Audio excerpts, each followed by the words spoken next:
On behalf of the American Heart Association and in observation of Lp(a) Awareness Day, I would like to welcome you to today's Implementation Science webinar, Lp(a) in Clinical Practice, Measuring, Managing, and Mitigating Risk. Before we begin, I'd like to quickly review how to use this platform for today's event. If you experience any technical difficulties, most user issues can be resolved by refreshing your browser. If that does not work, please review the system requirements or contact the Zoom webinar helpline. Throughout today's presentation, you will have the opportunity to submit text questions for our presenters using the questions feature on your control panel. You may send in your questions at any time, and we will review the questions during our Q&A at the end as time allows. At webinar close, you will receive an invitation to complete our feedback survey. Please consider responding to this so that we may tailor future Lp(a) education to your needs. This presentation will be recorded, and we will send an email to all registrants with the recording information within the coming weeks. The recommendations and opinions presented by our guest speakers may not represent the official position of the American Heart Association.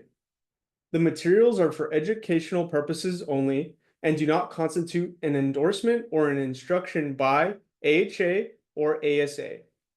The AHA-ASA does not endorse any product or device. High Lp(a) levels are genetically inherited and are a common independent risk factor for heart disease, affecting approximately 1 in 5 people worldwide. The American Heart Association launched a 3-year national initiative, the Lp(a) Discovery Project, to increase Lp(a) testing by improving processes across care settings through national education.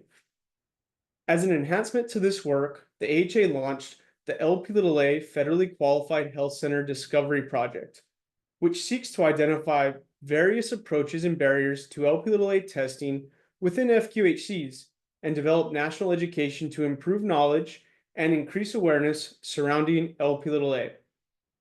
Today's event will be an enduring resource on our heart.org/Lp(a) discovery webpage, along with all of our other great Lp(a) resources, including podcasts, an FAQ clinician guide, and other enduring resources. It's my pleasure to introduce our first distinguished speaker, Dr. Gissette Reyes-Soffer. Dr. Gissette Reyes-Soffer is an NIH and AHA-funded clinical translational investigator and associate professor of medicine at Columbia University Medical Center.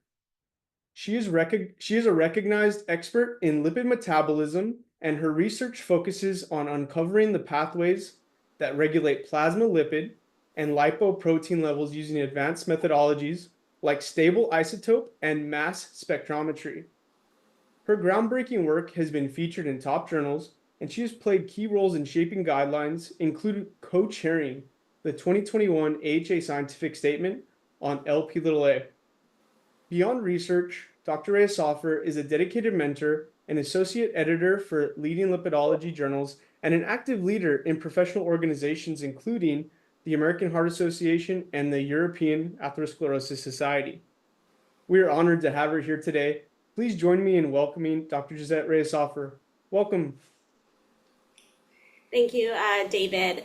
Thank you so much for the opportunity, and obviously thank you to the American Heart Association for always providing an amazing platform for us to be able to communicate the knowledge that we have on lipoprotein(a) over the years. And thank you, David, to you and your team for organizing this. It seems pretty painless so far. So today, the title of my talk is Current Data That Can Guide Clinical Practice in LPA. These are my disclosures. I currently hold funding from the NIH, from the AHA, and from industry partners, and nothing that I will present today is biased towards any of these projects. I wanted to start with a case study, and this is a follow-up visit from a 57-year-old male who had an MI at 52 years of age. The current symptoms are shortness of breath, chest pain, lower extremity pain, and the patient is currently on statins, ezetimibe, PCSK9 inhibitors, with the following lipid panel: a total cholesterol of 150 milligrams per deciliter, triglycerides 65 milligrams per deciliter, an LDL cholesterol of 50 milligrams per deciliter, and an HDL cholesterol 40 milligrams per deciliter.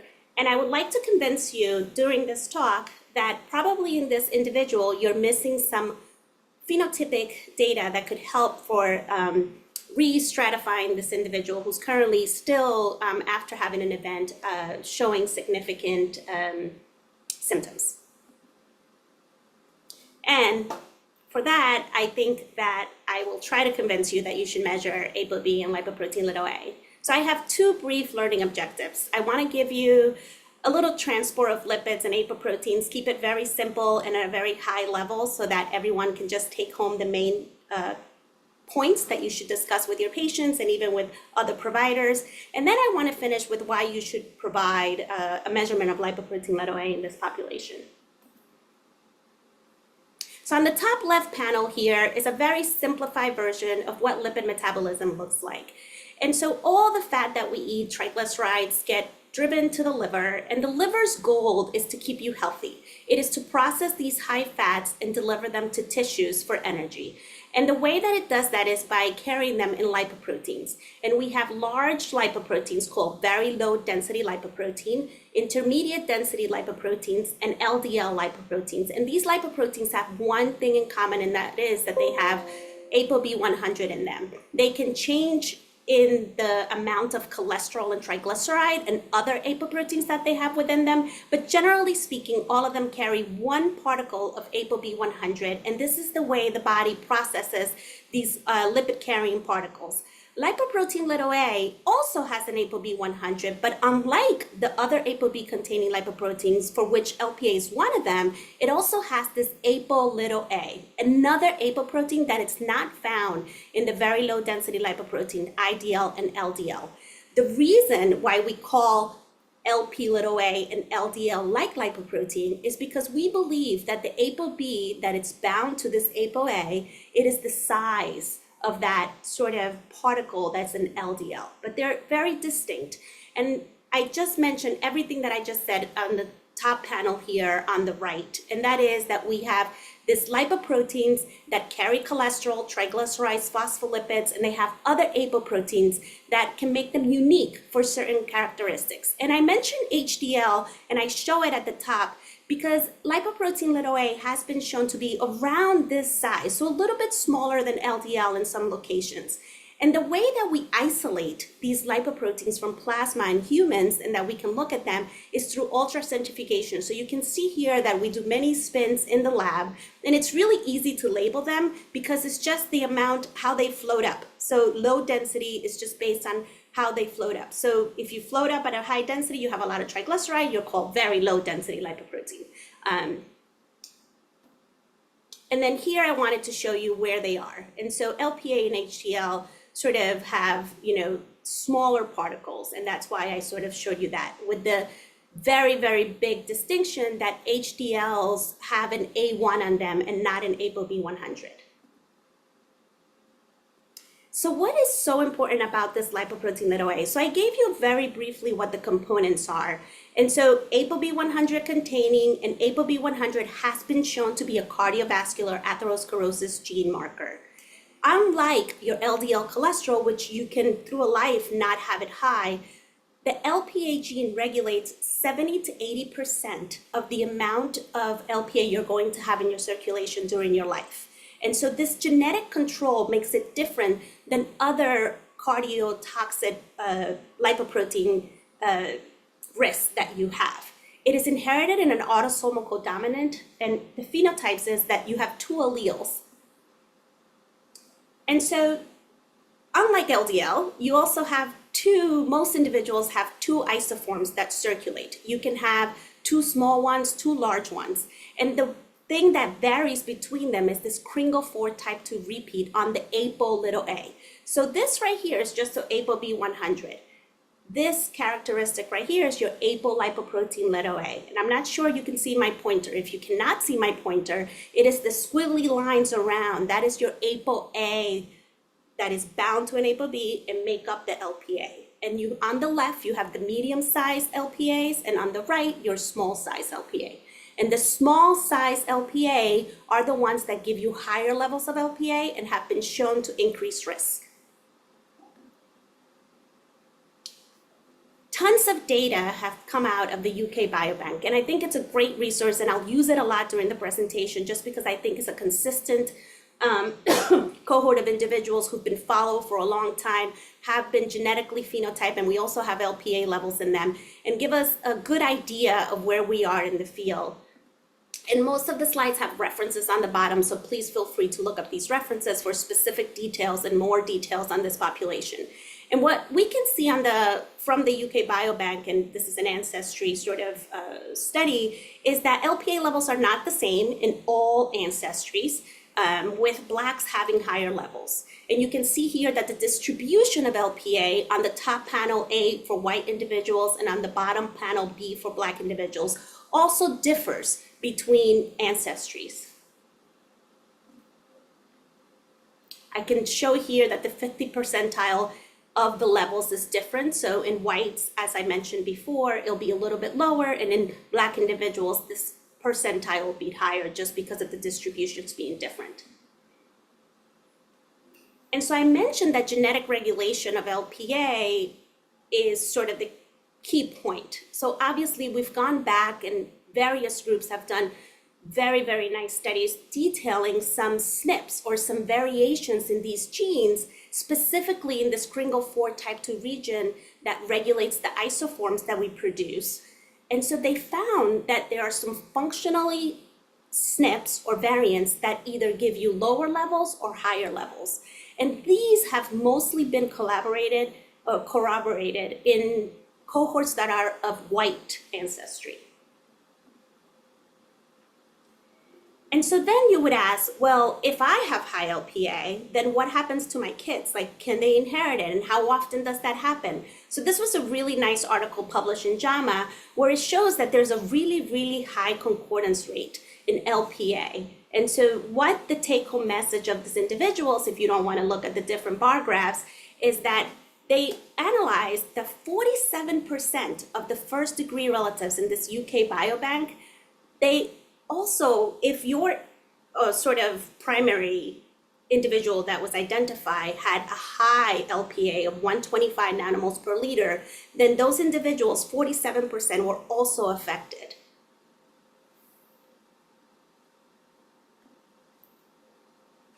Another genetic study that was done using UK Biobank wanted to not only link to what the concordance rate was, but actually to disease. So what happens when you look at this and look at variants? So first of all, in this study, they found 37 novel loci, so 37 new variants that had not previously been identified.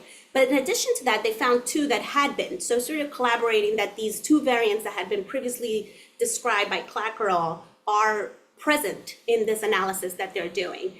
And so when they did that, they realized that you were 1.3, the odds ratio was 1.3 more likely to develop CAD. So these variants, using these variants, you can sort of estimate the risk that these individuals are going to have for CAD. They also found some functional annotations and variants, so they did some experiments. And what they found is that this variant that you see on the lower hand side, which is the RS41267813, was associated with lower LPA levels. So this gives us a new tool to sort of look at what is it about these variations in the LPA gene that's causing individuals to have lower levels.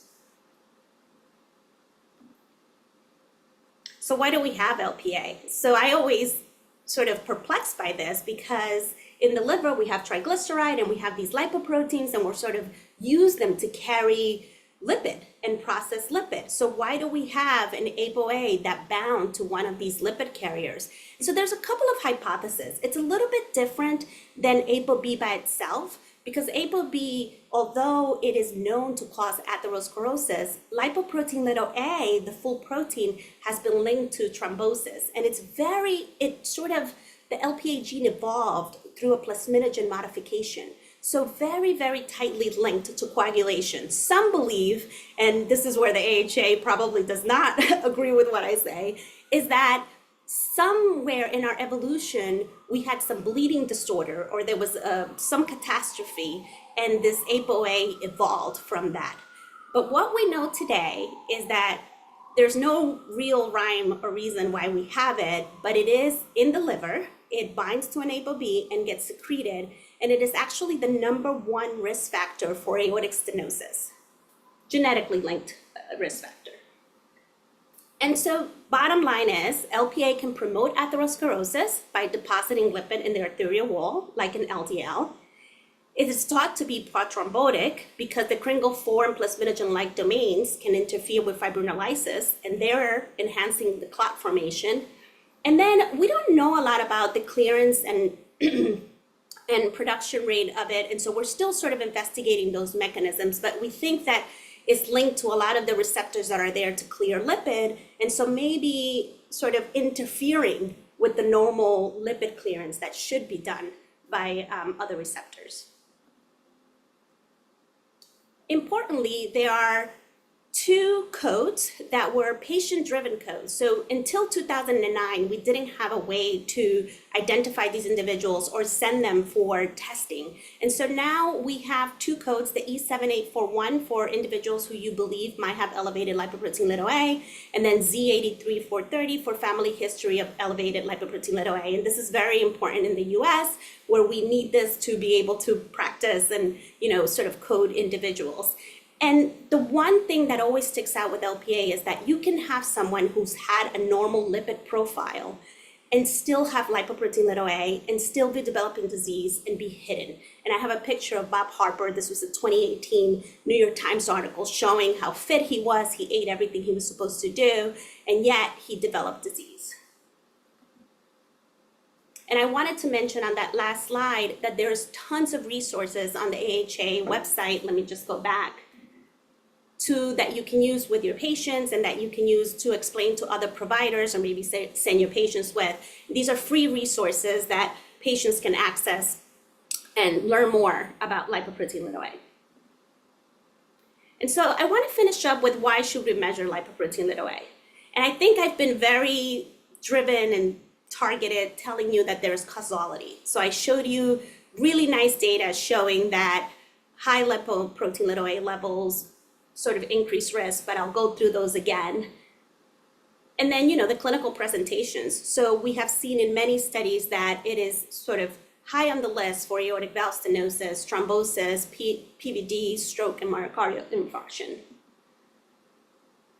So this is the data, again, from the UK Biobank. Wanted to stay consistent, so the take-home message. I showed you the previous slide on the left showing that it's higher in Black individuals.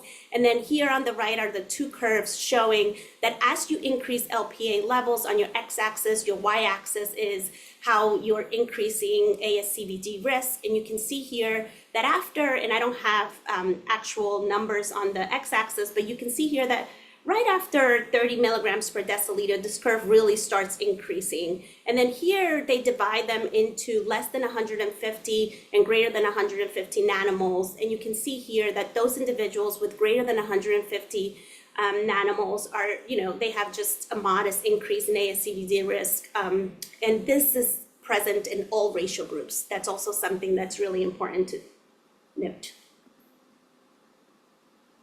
Again, wanted to stay consistent. The distributions on the left of what the distributions look like in whites and in blacks. And then how does this risk sort of affect the different populations? And I will say that although the risk is more spare and there's a lot more variability in the blacks, what you can see here is that it's still increasing overall. So despite the differences that they are in LPA levels, the risk is still increasing in all.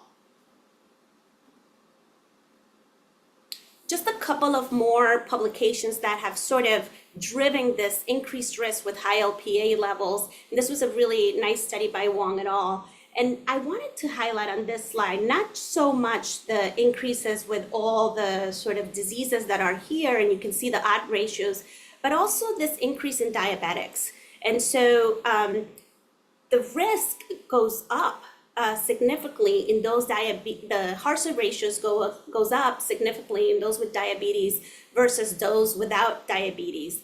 And then another interesting point on this is that there have been some signals found where individuals that have very, very low levels of LPA have an increase in diabetes. So this relationship needs to be further studied because we don't really understand the mechanisms that are driving that.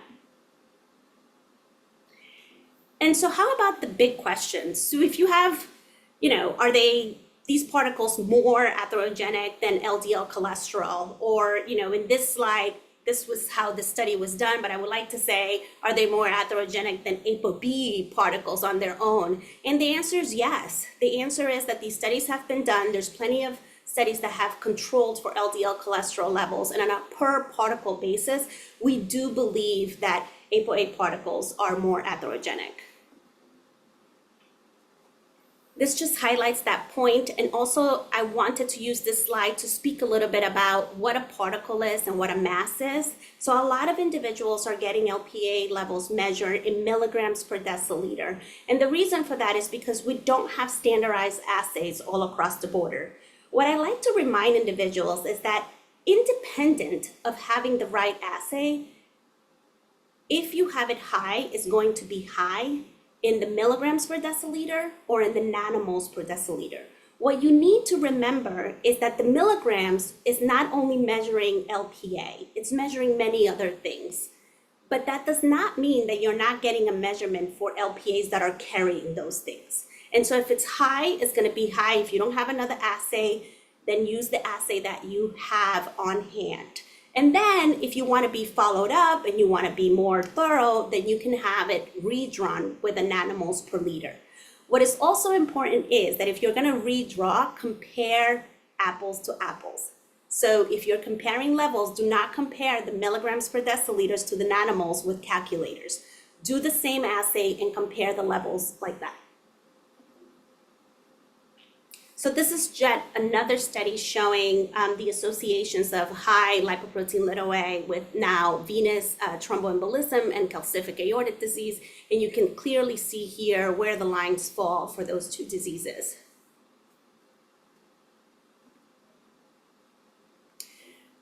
There's been many publications. I think we have a great and vast literature. Researchers in this area are really driving change and making sure that the right message is being sent across. I think where we stand today is that we have an assay. You can measure it with whatever assay, but the sort of best assay is the nanomoles per deciliter that is isoform independent.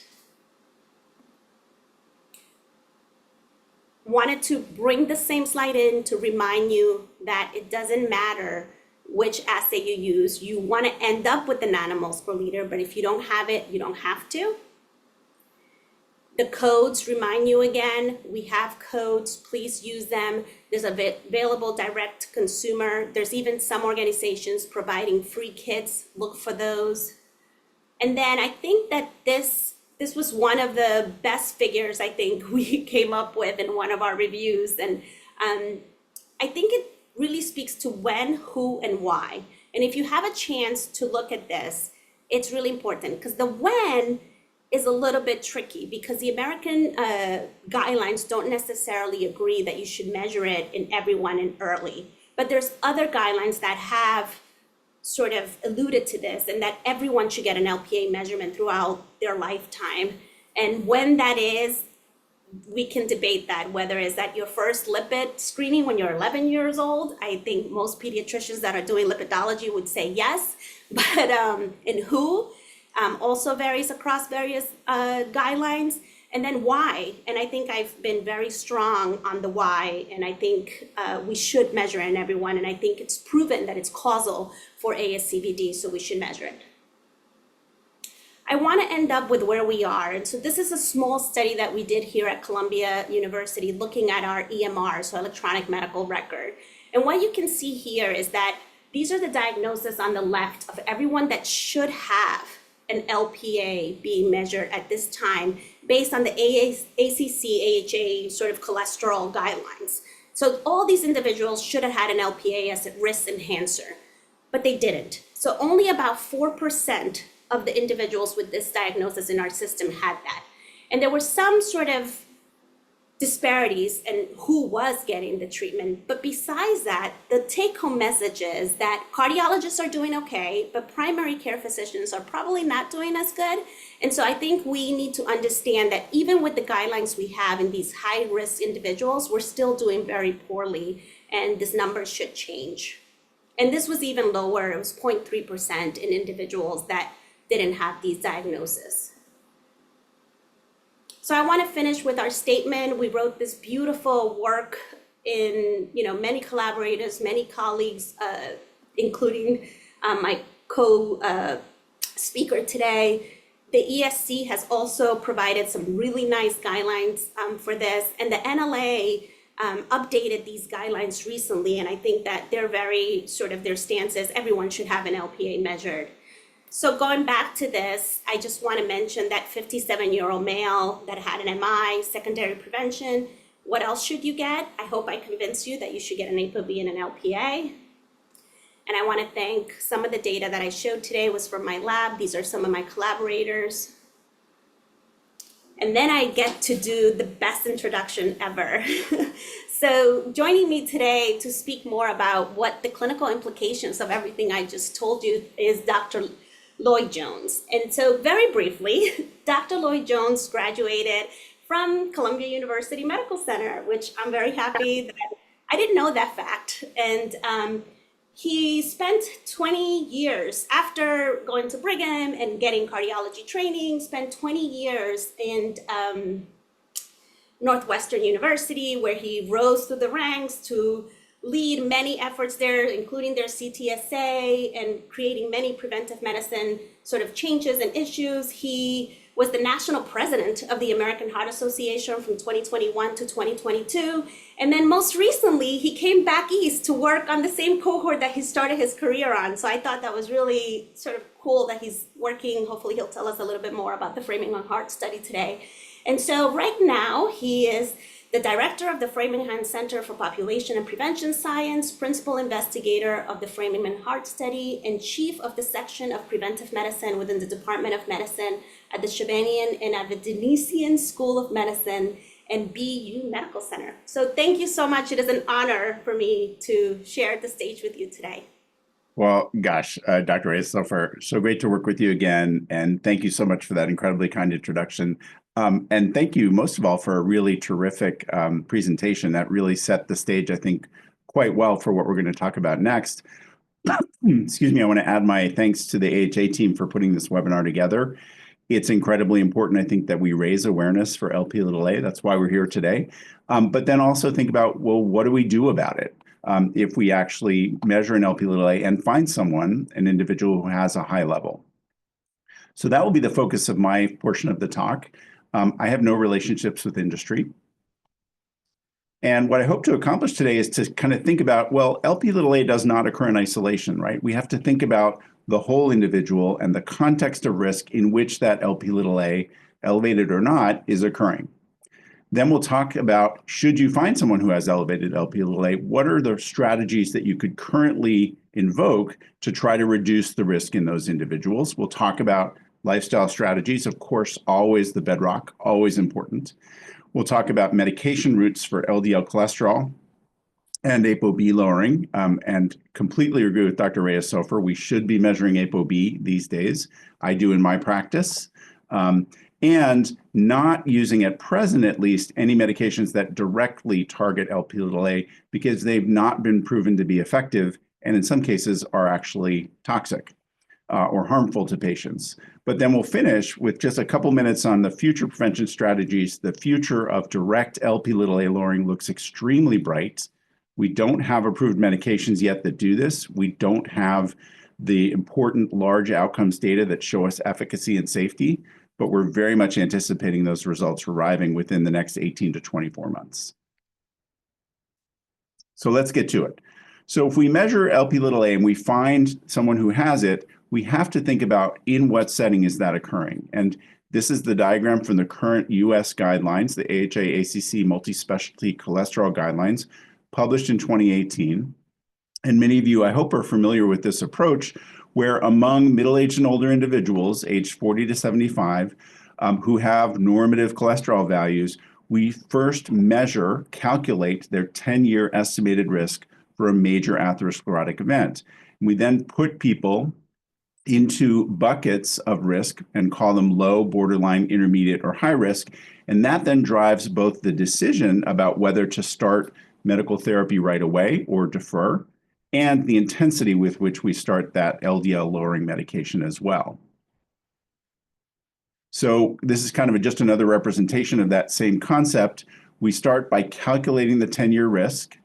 We then actually take that estimate, which is, of course, from a population, and we're now trying to apply it to the individual sitting in front of us. So we want to personalize that risk.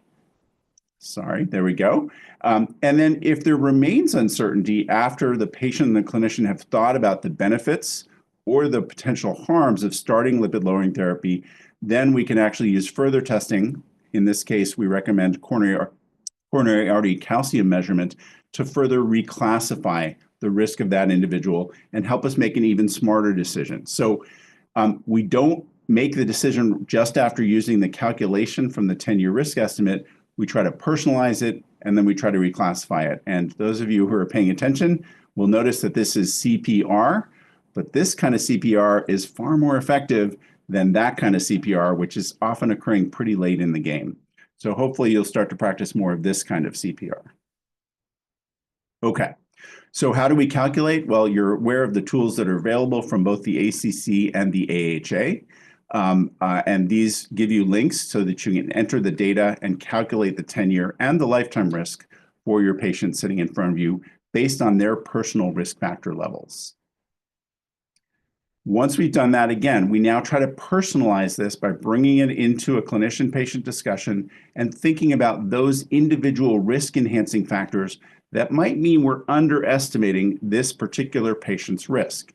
And these were the risk-enhancing factors that we identified in the 2018 cholesterol guidelines, and you'll see things here that make a lot of sense. If the patient has a strong family history of premature atherosclerotic cardiovascular disease, and again, patients with Lp(a) will often fall into this category, that's something that we should be paying attention to and saying, you know what, I might be underestimating your risk because you have this extra feature that's not in the risk model. Family history is not in the risk model. Other things like metabolic syndrome, chronic kidney disease, importantly, chronic inflammatory diseases can also elevate the risk above what we think it is based on just looking at the risk factor levels.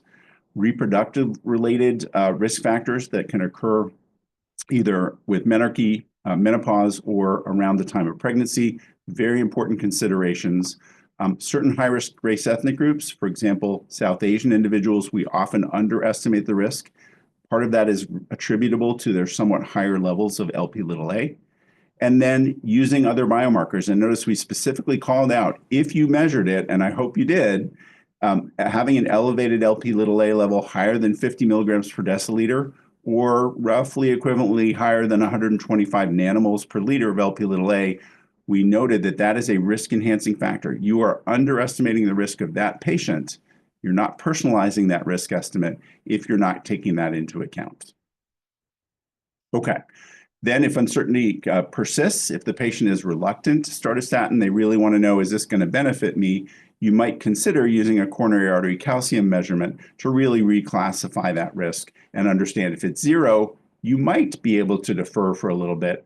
But if that coronary calcium is already elevated, then they have the disease of interest. They have atherosclerosis.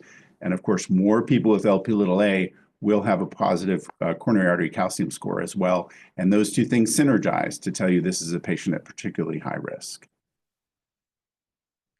So many of you are aware that there's a new kid on the block in terms of risk prediction equations. The American Heart Association, just kind of in recognition that the world is somewhat different than the world in which the prior risk equations were developed,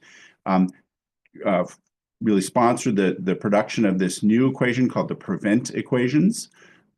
They really reflect the current contemporary environment of our patients who are being exposed to much more challenges, especially with regard to adverse adiposity, heavier BMIs throughout the life course, and the consequences of that related to things like kidney dysfunction, and more metabolic challenges. And so the PREVENT model really tries to reflect all of that by including those traditional risk factors that we've always included, but in addition, including things like the estimated GFR and the body mass index in the base model. In addition, not required for risk estimation, but if you've measured them for another reason, if they're indicated, using the urinary albumin to creatinine ratio, the hemoglobin A1C level, and even the patient's zip code to estimate their social determinant burden, their social deprivation index, can help you refine that estimate even further. Again, I want to emphasize, you don't have to have the UACR, HbA1c, or the zip code in order to get a really quite good risk estimate for that patient. But if you have that, the risk estimate will be even more accurate and precise. And why did we create these new risk levels? Well, there are a number of reasons. We wanted to expand what we were predicting, so we include heart failure and not only atherosclerotic events. We wanted to actually update and make a more contemporary estimate based on contemporary populations and their exposures across their lifetimes. And again, include some of these newer concepts related to cardiovascular, kidney, and metabolic risk to try to refine the risk estimates. So this is what the AHA platform for the PREVENT equation looks like. You see here the URL at the bottom of the slide if you haven't already tried it out. But you enter, this should feel pretty familiar. You enter the data from your patient. And then, as you can see on the bottom right here, you can calculate the risk for total cardiovascular disease. That would be atherosclerotic events plus heart failure. Or you can get a subset just looking at atherosclerotic risk or risk for heart failure after you've plugged in the data that you have. Why is it important? Why is this an upgrade? Because compared with the prior pooled cohort equations that were derived in about 25,000 individuals with a few thousand events to kind of power the model, this was an entirely different orders of magnitude bigger kind of undertaking. So derived this in 3.3 million individuals from the general population of the United States, from both health record data as well as population-based cohort studies. So that's how we developed the equations, and then we actually validated them immediately in a totally separate group of individuals, another 3.3 million individuals, to show whether or not these were working and how they were working in different types of situations. So these are sex-specific equations. You get 10 and 30-year risk estimates. And again, you can actually predict the risk for different types of cardiovascular disease outcomes. How do they work? Well, the C statistic, which, as you know, kind of tells us how well does the equation discriminate between someone who will have a future event and someone who won't have a future event. These C statistics are as good or better as any of the other existing risk equations currently out there, somewhat better for sure than the pooled cohort equations that are currently recommended by guidelines. And this data is particularly important. The calibration slope tells you if you estimate a certain level of risk for someone and they are in that group, once we followed them for 10 years, how close were we in terms of that estimate? So if we estimated a 7% 10-year risk for a given group, how close were we to 7% at the end of 10 years once we've observed all the events? So you want this calibration slope to be quite close to 1 if at all possible. And as you can see across a number of different groups and different outcomes, the calibration slope is again, far better than we've seen with other risk equations. So more accuracy, more precision, really coming directly from the fact that we had more people to work with to derive these equations. Now, how do I then take an elevated Lp(a) and bolt that onto, if you will, the risk prediction regardless of what I'm using? Well, this is one way that you can actually do that if you want to do it mathematically or quantitatively. Here's the graph that you saw previously from Dr. Reyes-Soffer's presentation from Patel. This is from the UK Biobank study, as you heard about. And you see this log linear relationship between Lp(a) levels on the x-axis and the hazards for cardiovascular disease events on the y-axis. Given the fact that it is so log linear, it allows us then to use math to adjust a risk estimate if you wish to do that, and understand how this might change the risk estimate in your patient. And you see here the equation for doing that. Essentially, you have to exponentiate this 1.11 per 50 nanomole per liter risk estimate. So if your patient in this example has an Lp(a) of 250 nanomoles per liter, that would be 250 divided by 50, or 5.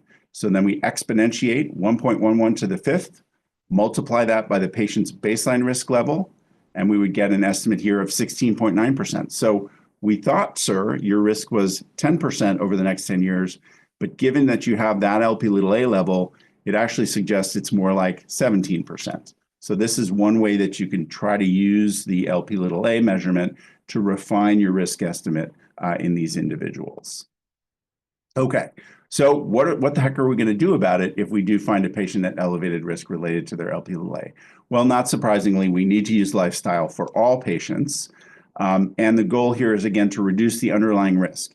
As mentioned earlier, very few things that we do can actually adjust your Lp(a) level. It is largely genetically determined. So diet and physical activity have minimal effects, but they can reduce the other risk factors, which can address risk importantly. And if you're interested in kind of thinking about a framework for targeting lifestyle, the Life's Essential 8 framework from the American Heart Association is a really nice way to do that. And it considers a number of different things. We'll just zoom ahead here. 4 health behaviors, including exposure to nicotine, getting adequate sleep, pursuing a healthy diet and physical activity. And then, of course, the 4 metrics that we measure in the doctor's office: blood pressure, lipids, healthy weight, and blood sugar. And if you want your patients to use this tool, I have my patients use it for sure. You can go to the My Life Check website. They can click the Get Started button, and they will actually take several questions. It takes about 5 minutes to fill out the questionnaire, at the end of which they will get their cardiovascular health score out of 100. Higher is better. And they'll kind of get red light, yellow light, green light opportunities to see where are things good and what do they need to improve if they want to improve their cardiovascular health score. And all of these will click straight through to really wonderful AHA resources if patients want to target, one of those 8 things to really try to improve their cardiovascular health score.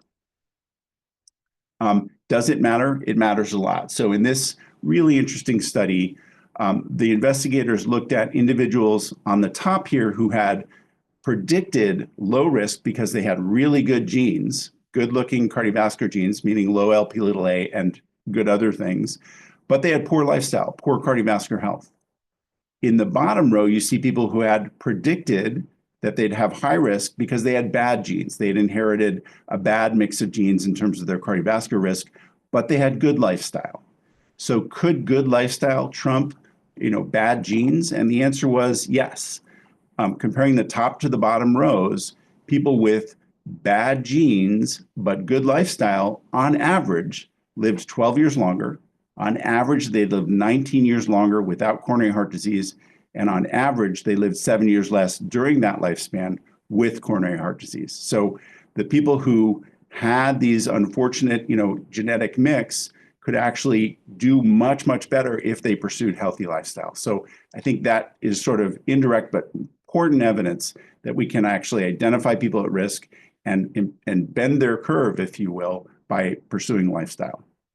What about medical therapy? Well, statins don't actually change Lp(a) levels much, if at all. And you see from this meta-analysis of a number of large randomized trials that, in fact, the difference is about 1 milligram per deciliter in the LDL cholesterol. So almost no change related to statins.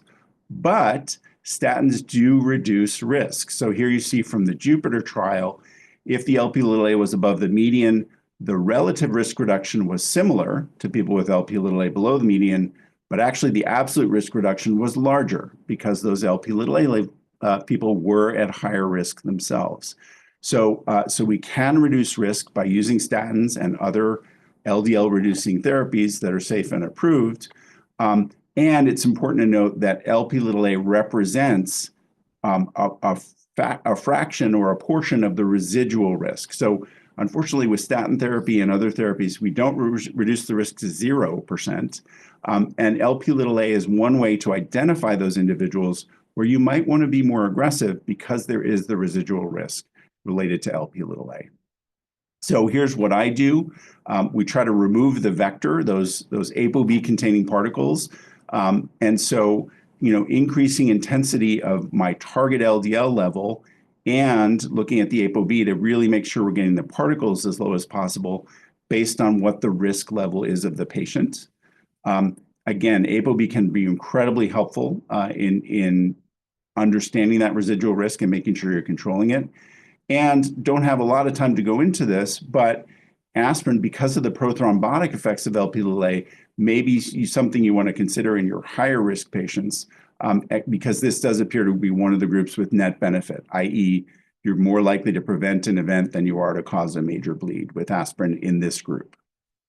Okay, so niacin, in brief, does lower Lp(a) levels directly, but as you see on the right side, it is associated with unacceptable side effects, including a borderline increase in mortality. So we do not recommend the use of niacin, even though it does lower Lp(a) levels. So just in the last minute, the future is bright. We do have a number of compounds that are being tested in various stages of development that directly lower ApoA production and/or levels, and that are hopefully going to report out soon. So here you see one, pelacarsen, that's in a phase 3 trial. This is an antisense oligonucleotide.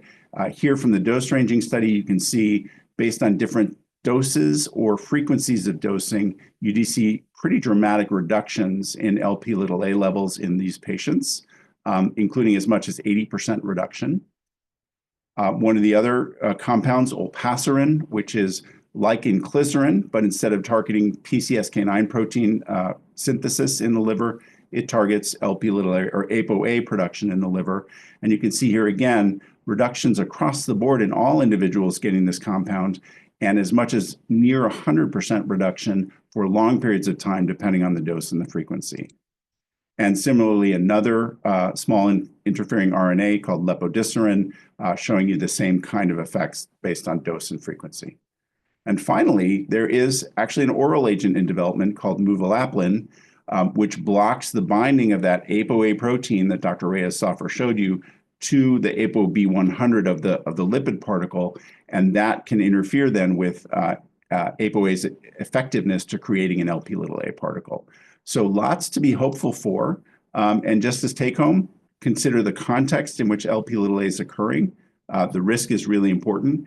Manage all those traditional risk factors you already know how to manage. It's especially important in these patients. The usual medications that we're using now that target LDL cholesterol are your best bet for the moment, but we do have a bright future with direct Lp(a) lowering therapies. If they are shown to be safe and effective, then we would expect them to be approved, and then they can start to be used. So great to be with all of you today. Thank you so much for attending today's webinar. We're going to open it up for the Q&A, and really delighted to be here. So thank you. Thank you both for the wonderful presentation. The content you shared was impactful to clinical care. As you mentioned, Dr. Lloyd-Jones, we will now begin our Q&A session. As a reminder for our audience, please submit your questions for the presenters through the Q&A feature on the control panel, and we'll jump right into it. This is regarding the PREVENT algorithm, so I'll direct this to you, Dr. Lloyd-Jones. Are there sex differences in Lp(a) and how it's incorporated into AHA's PREVENT algorithm? Sex differences do exist in Lp(a). It is true because of estrogen effects on ApoA production. So women tend to have slightly higher levels than men, but those appear to be relatively modest compared with some of the ancestry differences that Dr. Reyes-Soffer showed you. So we don't tend to think of the effect as being that large across sex.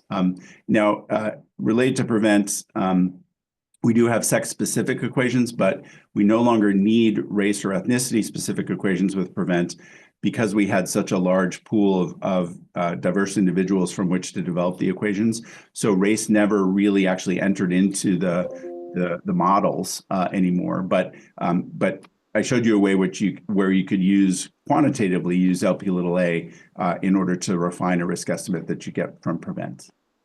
And Gissette, I don't know if you would add anything to that. Just that the risk estimate that you mentioned is also in our LPA statement from the American Heart Association. So that equation that you use where it went from 10% to 16.9%, we provided it. So.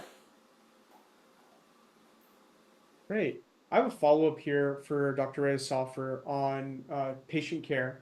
So without treatment not readily available, what treatment decisions or care decisions do you make for your patients regarding high Lp(a)? So I'll take a snap of this that I don't see patients at the clinic. I do translational work, but I don't see patients at the clinic. But I think that Dr. Lloyd-Jones' slide on exactly what to do with these individuals was very useful, because when I mentioned that ApoB is on it, so ApoA, there has been found to be some ApoA particles that are circulating in your plasma. However, most of it is always bound to an ApoB. And so if you lower the availability of that ApoB to bind to A, it doesn't get secreted. So you're going to inadvertently lower levels. And so the PCSK9 therapies lower LPA up to 30%. That is not generally what you want. You would want it to be what the new therapies are going to do, and but it has been shown to be beneficial. I think the PCSK9 inhibitors is where we have the most data, and I think one of the things that Dr. Lloyd-Jones alluded to is that we have all these novel therapies. With the PCSK9s, we only had injectables being developed, and then the orals came much later. I think what's really exciting for the LPA field is that if these therapies that are sRNAs and injectables show benefit, we're going to have an oral agent available for individuals very quickly. So I think for now, what we have is ApoB lowering so that we can decrease how much ApoA goes. We don't decrease it enough, I think, to prevent disease in those individuals, but we decrease it enough where we're doing something. I don't know if you agree. I completely agree. You know, I think what we can target right now is those ApoB containing particles, LDL. So get that as low as possible, but make sure you're not only looking at the LDL cholesterol, that you're looking at the ApoB, so that you're really reducing the particles on which this ApoA wants to travel, right? And so that's our best strategy at the moment, in addition to controlling all those other risk factors, so that the context also is improved.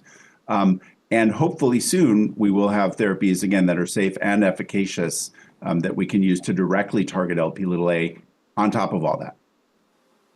I think those will be reserved for, you know, again, initially higher risk patients, but as time goes on, we'll hopefully use them in more and more of the population.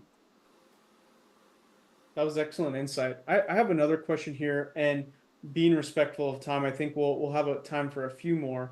So regarding an Lp(a) test, once in a lifetime, would anyone like to take a stab at? Is there any rationale for testing a patient post-menopause? So menopause doesn't tend to affect levels all that dramatically. You know, I think for the moment, measuring one and done is a very reasonable thing to do. There's no reason to repeat it, particularly. Unless you happen to measure Lp(a), you know, right after a patient had a profound illness, you know, where again, because it's an acute phase reactant like many other lipoproteins, it might artificially be low in that setting, but otherwise, one and done. Now, that may change once we have direct therapies, because if in fact targeting the Lp(a) and the level achieved of Lp(a) matters to tell us how we're doing to prevent cardiovascular disease, then you may measure it routinely just as you measure the LDL cholesterol. So we'll see where the evidence takes us. But at the moment, for me, it's one and done. And Gissette, I don't know if you would agree with that. I agree with you. I think the confusion arises from many papers that have come out in the last 2 years showing that there's temporal variability in the placebo groups of these ongoing studies. But agree with you 100% that it's not like you're going from low LPA to high LPA. You're having, you know, a 10 to 15% variability in your levels based on a cold or, you know, so I totally agree. Thanks so much. And the reason to do it is because it's cheap. Yeah. And you know, I think we forgot that. It's one assay, it's a blood test, it's a marker, and if you know it's low, then you don't have to worry about it. So it's a good thing to do. You haven't said the important words in so many words. You alluded to this, but if you identify an individual with elevated Lp(a), cascade screening is a really important strategy here, right? So their first degree relatives, you should tell your patient, your first degree relatives should be checked for Lp(a) because you got it from somewhere and you have the 50% chance effectively of passing it on. And so you want your kids to know, and you may even want your older parents to know if they have elevated Lp(a) as well. It could change their management. Thanks so much. So this will be our last question for the webinar today. It's pertaining to aftercare in stroke workup after stroke. What are your thoughts on some benefit on how hospitals can use Lp(a) testing post stroke care with just some of those considerations from the hospital setting? I think like anything, any acute event is a teachable moment, and it's an actionable moment. So, if the patient has had a stroke and no one has measured their Lp(a), now's the time. Again, understanding it is an acute phase reactant, it might be a little bit lower, but as Steph pointed out, it probably isn't going to be lower enough that you reclassify them as a low Lp(a) individual. So if that's the moment that you're thinking about it and that you can actually take action and measure it, do it. I think likewise for an MI, likewise for any other kind of acute or atherosclerotic events, we should take that advantage and then recommend the cascade screening if appropriate. So sure, this should be on your checklist of things to do when you have a patient who's recovering from a stroke. I just wanted to add one note on that, and that is that there's a lot of interesting research coming out that is linking a lot of coagulation factors to lipid metabolism. So through these lipid particles, and there was a great science paper by Zhe Zhang's group where it showed that TPA was regulating VLDL secretion. And so, we use TPA in patients, and we don't know if it's regulating ApoB secretion. Why wouldn't it sort of regulate other lipoproteins? And so I would say that especially for future stratification of individuals, and knowing that so many individuals have another MI within a month or two of having their MI, another stroke when they get discharged, and we don't know why. And so I think it's really, really important to measure something that we do know could be causing this. And so totally agree with you that this should be the time you have to measure it.